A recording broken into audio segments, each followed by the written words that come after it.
সালটা 1983। স্কুবা ডাইভাররা সমুদ্রের নিচে এমন একটি শহর খুঁজে পেয়েছিলেন যেটি নাকি শ্রীকৃষ্ণ তৈরি করেছিলেন। কিন্তু মহাভারতের কোন ঘটনার ফলে পুরো শহরটা জলের তলায় তলিয়ে গিয়েছিল? শ্রীকৃষ্ণকে কী অভিশাপ দেওয়া হয়েছিল যার জন্য এই বিশাল নগরী জলের তলায় চলে যায়? সমুদ্রের নিচে আজও এই শহরটি রয়েছে। বিশাল বিশাল পিলার, দেওয়াল, সোনার দরজা, বিশাল পাথরখণ্ড, সব কিছু আজও সমুদ্রের তলায় রয়েছে। এই বিশাল নগরী ধ্বংসের কারণ কি?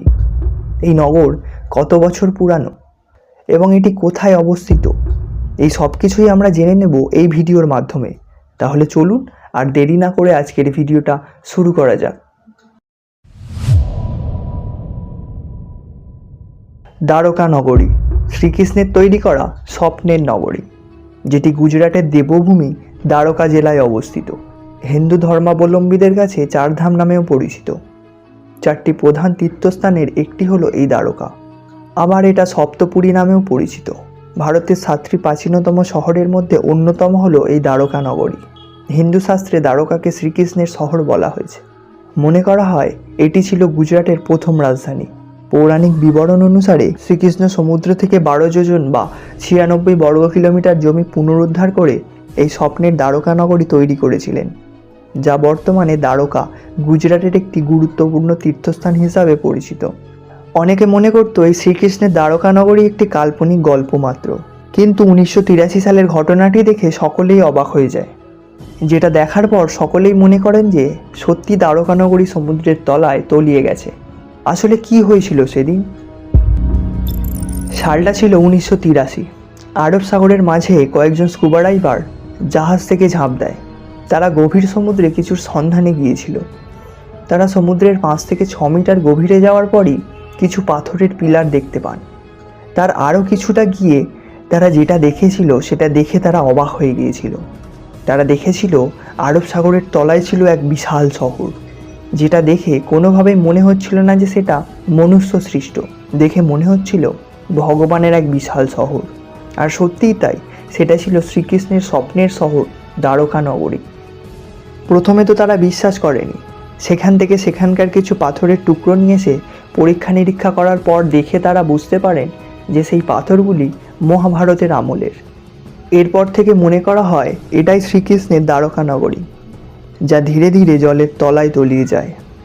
আসলে কি এমন ঘটনা ঘটেছিল যার জন্য এই বিশাল নগর জলের তলায় চলে যায়? চলুন শুরু থেকে জেনে নিই। পবিত্র শ্রীমদ্ ভগবদ্গীতা অনুযায়ী ভগবান শ্রীকৃষ্ণের জন্ম হয়েছিল মথুরায়। কৃষ্ণের জন্মের আগেই ভবিষ্যৎবাণী করা হয়েছিল মথুরার অত্যাচারী রাজা হলেন কংস। দেবকীর অষ্টম পুত্র শ্রীকৃষ্ণের হাতেই ওই কংসের বিনাশ হবে। তাই কংস দেবকী এবং বাসুদেবকে জেলে বন্দি করে রেখেছিলেন। কংসের হাত থেকে শ্রীকৃষ্ণকে বাঁচানোর জন্য শ্রীকৃষ্ণের পিতা বাসুদেব তাকে গোকুলের নন্দরাজ ও মা যশোদার কাছে রেখে আসে। শ্রীকৃষ্ণের ছোটবেলা গোকুলেই কেটেছে। মাতা যশোদা শ্রীকৃষ্ণকে লালন পালন করে বড় করেছেন। ভগবত পুরাণের 10ম অধ্যায় অনুযায়ী নিজের মামা কংসকে বধ করার পর যদু বংশের মানুষদের নিয়ে শ্রীকৃষ্ণ মথুরায় চলে আসেন এবং সেখানে সকলে মিলে থাকতে শুরু করেন। কিন্তু জরাসন্ধ কংসের মৃত্যুকে মেনে নিতে পারেনি। সেই ক্ষোভে কংসের শ্বশুর জরাসন্ধ 18 বার মথুরায় আক্রমণ করেন। বারবার আক্রমণের ফলে শ্রীকৃষ্ণ মথুরা থেকে চলে যাওয়ার সিদ্ধান্ত নেয় এবং তিনি সমুদ্রের উপর এক বিশাল নগর তৈরির আদেশ দেন। কিন্তু সমুদ্রদেবের আদেশ ছাড়া সমুদ্রের মাঝখানে জলের ওপরে নগর স্থাপন করা অসম্ভব ছিল। সেই সময় শ্রীকৃষ্ণ সমুদ্রদেবের কাছে এক টুকরো জমির জন্য প্রার্থনা করেন। তখন সমুদ্রদেব ভগবান শ্রীকৃষ্ণকে সমুদ্রের মধ্যেই সেই 12 যোজন জমি দান করেন এবং সেখানেই শ্রীকৃষ্ণের আদেশে দেব বিশ্বকর্মা দ্বারকা নগরী নির্মাণ করেছিলেন। এই পুরো শহরটা একটা বিরাট প্রাচীর দিয়ে ঘেরা ছিল। এই শহরটার ডিজাইন এতটাই ইউনিক ছিল যে এখনকার মডার্ন শহরকেও হার মানাবে। বিশাল বিশাল প্রাসাদ, রাস্তা, সোনার দরজা, বাগান, পুকুর, ড্রেনেজ সিস্টেম সব কিছুই একেবারে নিখুঁতভাবে তৈরি করা হয়েছিল। বাইরে থেকে এই নগরী আসতে হলে শুধু জাহাজ বা নৌকা করেই আসতে হতো। এছাড়া সেখানে আসার কোনো রাস্তা ছিল না। দ্বারকা নগরীতে প্রায় 700টারও বেশি প্রাসাদ ছিল। আর এই নগরীর একেবারে মাঝখানে ছিল ভগবান শ্রীকৃষ্ণের রাজপ্রাসাদ, যেটা দ্বারকার সবথেকে সুন্দর প্রাসাদ ছিল। কিন্তু ভগবান কৃষ্ণের এই সুখ বেশি দিন স্থায়ী হলো না। যেভাবে পৃথিবীর প্রত্যেকটা জীব সুখ দুঃখের চক্রজালে বাঁধা, ভগবান শ্রীকৃষ্ণও সেই একইভাবে সেই জালে বাঁধা ছিলেন। কিছু বছরের মধ্যেই কৌরব এবং পাণ্ডবদের মধ্যে শুরু হয় মহাভারতের যুদ্ধ। মহাভারতের যুদ্ধে ভগবান শ্রীকৃষ্ণ পাণ্ডব পুত্র অর্জুনের সারথি হিসাবে পাণ্ডবদের পক্ষে ছিলেন। এই যুদ্ধ টানা 18 দিন ধরে চলেছিল। যুদ্ধ শেষে পাণ্ডবরা কৌরবদের পরাজিত করেছিল। কৌরবদের মাতা গান্ধারী নিজের শতপুত্রের মৃতদেহ দেখে শোকে দুঃখে ভেঙে পড়েন। তিনি ভগবান শ্রীকৃষ্ণকে এই যুদ্ধের জন্য দায়ী বলে মনে করেন। ক্রোধের বশে তিনি ভগবান শ্রীকৃষ্ণকে অভিশাপ দেন। যেভাবে যুদ্ধের জন্য মাতা গান্ধারীর শতপুত্রের মৃত্যু হয়েছে, কৌরব বংশের ধ্বংস হয়েছে, ঠিক সেইভাবেই আজ থেকে প্রায় 36 বছর পর শ্রীকৃষ্ণের যদুবংশ ধ্বংস হয়ে যাবে। দেবী গান্ধারীর এই অভিশাপ ভগবান শ্রীকৃষ্ণ হাসি মুখে গ্রহণ করেছিলেন। প্রচলিত কাহিনী অনুযায়ী শুধুমাত্র দেবী গান্ধারীর অভিশাপ নয়, আরও একটি ভিন্ন অভিশাপের কারণে যাদব বংশের ধ্বংস হয়েছে বলে মনে করা হয়। দ্বারকার কাছে পিণ্ডারা নামে একটি পবিত্র জায়গা ছিল এবং সেখানে বহু ঋষি মহাঋষিরা আসা যাওয়া করতেন। এই রকমই একদিন ঋষি বিরসামিত্র, দেব ঋষি নারদ এবং কান্নু ওখানে এসেছিলেন। তখন শ্রীকৃষ্ণের পুত্র শাম্ব এবং তার বন্ধুরা মিলে ওই ঋষিদের সাথে মজা করতে যায়।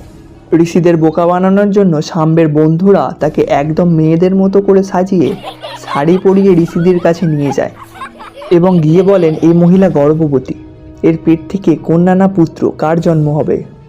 তারা এই বিষয়ে ঋষিদের কাছে জানতে চান। শাম্ব এবং বাকি যাদব পুত্রের এরকম আচরণ দেখে ঋষিরা প্রচণ্ড ক্ষিপ্ত হয়ে যান এবং তারা অভিশাপ দেন এর গর্ভ থেকে একটি লোহার টুকরো জন্ম নেবে, আর সেই লোহার টুকরো থেকেই গোটা যাদব বংশের ধ্বংস হবে। ঋষিগণের অভিশাপ অনুযায়ী শাম্বের পেট থেকে একটি লোহার টুকরো বের হয়। শ্রীকৃষ্ণের দাদু রাজা উগ্রসেন যখন এই ঘটনার কথা জানতে পারেন, তখন তিনি সেই লোহার টুকরোটিকে নষ্ট করার আদেশ দেন। প্রথমে সেই লোহার টুকরোটিকে ঘষে ছোট করে ফেলা হয়। যারা এই কাজ করছিল তারা ভাবছিল এই ছোট টুকরো দিয়ে কিভাবে যাদব বংশের ধ্বংস হবে। তখন তারা অবশিষ্ট লোহার টুকরোটিকে সমুদ্রের জলে ফেলে দেয়। অন্যদিকে সমুদ্রের জলে থাকা একটি মাছ সেই টুকরোটিকে খাবার ভেবে খেয়ে ফেলে। কিছু বছর পর মাছটা যখন জেলেদের জালে ধরা পড়ে, তখন সেই মাছটিকে কাটা হয়। তখন তার পেট থেকে সেই লোহার টুকরোটি উদ্ধার হয়, আর সেই লোহার টুকরো একটি শিকারীর হাতে গিয়ে পড়ে। আর সেই শিকারী ওই টুকরো দিয়ে একটি ধারালো তীর তৈরি করে তার শিকারের জন্য। এই সব কিছু হতে মহাভারতের যুদ্ধের 36 বছর পার হয়ে যায়। এবার মাতা গান্ধারীর অভিশাপ পূরণের সময় চলে এসেছে। শ্রীকৃষ্ণের যদুবংশের অবস্থা ধীরে ধীরে খারাপের দিকে যেতে থাকে। যদুবংশীয়রা সারাক্ষণ মদের নেশায় ডুবে থাকত। এরকম চলতে চলতে তারা একসময় একে অপরের সঙ্গে লড়াই শুরু করে। এই লড়াই বাড়তে বাড়তে এমন একটা পর্যায়ে চলে যায় যে যাদব বংশের ভেতরেই যুদ্ধ শুরু হয়ে যায়। এভাবেই ধীরে ধীরে পুরো বংশের বিনাশ হয়ে যায়। শ্রীকৃষ্ণ নিজের রাজ্য, পরিবার আর প্রজাদের এরকম অবস্থা দেখে তিনি নিজেই ভেঙে পড়েন। মনের দুঃখে দ্বারকার আশেপাশের জঙ্গলে ঘুরে বেড়াচ্ছিলেন। অনেকক্ষণ ঘুরতে ঘুরতে ক্লান্ত হয়ে তিনি গাছের নিচে বিশ্রাম নেয়। সেই সময় জরা নামে এক শিকারী, যে ওই লোহার টুকরো দিয়ে তীর বানিয়েছিল, তার নজর শ্রীকৃষ্ণের পায়ের দিকে পড়ে। দূর থেকে সেই শিকারী শ্রীকৃষ্ণের পা দেখে ভাবেন কোনো হরিণের কান। তারপর সেই শিকারী শ্রীকৃষ্ণের পা লক্ষ্য করে তীর ছোড়েন এবং সেই বিষাক্ত তীরের জ্বালায় শ্রীকৃষ্ণ ছটফট করতে থাকেন। শিকারী তার শিকার সংগ্রহ করতে গিয়ে দেখে যে সে হরিণ ভেবে স্বয়ং শ্রীকৃষ্ণের পায়ে তীর মেরেছেন। জরা শ্রীকৃষ্ণের কাছে এসে নিজের ভুলের জন্য ক্ষমা প্রার্থনা করেন। প্রভু তাকে ক্ষমাদান করেন এবং তারপরে তিনি মৃত্যুলোক ছেড়ে স্বর্গলোকে চলে যান। শ্রীকৃষ্ণের এই খবর পেয়ে অর্জুন সেই মুহূর্তেই দ্বারকায় এসে পৌঁছান। সেই সময় অর্জুন এসে দেখে পুরো দ্বারকা নগরী আগুনে জ্বলছে। ভগবান শ্রীকৃষ্ণের স্বপ্নের নগরী দ্বারকার এই বিধ্বংস অবস্থা দেখে অর্জুন প্রচণ্ড ভেঙে পড়েন। বাসুদেবের শেষ কাজ সম্পূর্ণ করে সমস্ত মহিলা এবং বাচ্চা সকলকে নিয়ে অর্জুন দ্বারকা ত্যাগ করেন। যেই সময় তারা সকলে দ্বারকা নগরী ছেড়ে বেরিয়ে আসেন, ঠিক সেই মুহূর্তেই অর্জুনের চোখের সামনে নিমেষেই সমগ্র দ্বারকানগর সমুদ্রের নিচে তলিয়ে যায়। যেই ভূমি সমুদ্রদেব ভগবান শ্রীকৃষ্ণকে দান করেছিল, তিনি সেই ভূমি ফিরিয়ে নিলেন। আর ভগবান শ্রীকৃষ্ণের স্বপ্নের নগরী দ্বারকা সারা জীবনের জন্য আরব সাগরের নিচে চলে যায়।